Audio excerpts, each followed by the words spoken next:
विद्यार्थी मित्रांनो, आज आपण इयत्ता 6वी इतिहास प्रकरण 2 प्रागैतिहासिक काळ नवीन सिलेबस स्वाध्याय संपूर्ण उत्तरासहित पाहणार आहोत। विद्यार्थी मित्रांनो, मी तुम्हाला इथे व्यवस्थितरित्या रिकाम्या जागांची उत्तरे लिहून दिलेली आहेत। व्हिडिओ आवडला असेल तर व्हिडिओला एक लाईक करायला विसरू नका।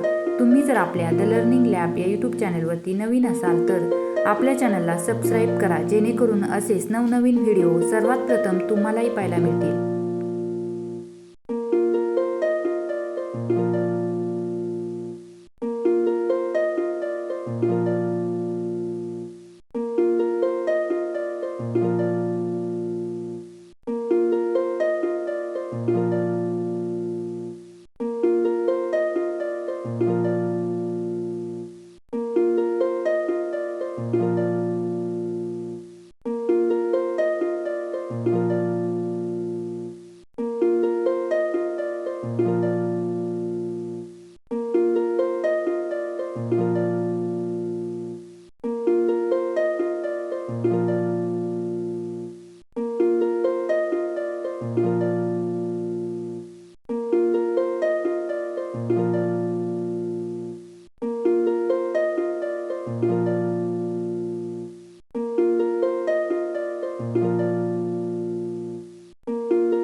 अशा रीतीने विद्यार्थी मित्रांनो, आपला स्वाध्याय इथे संपला। भेटूया अशाच नवनवीन स्वाध्यायामध्ये। तोपर्यंत लाईक, शेअर, सबस्क्राईब करायला विसरू नका। धन्यवाद।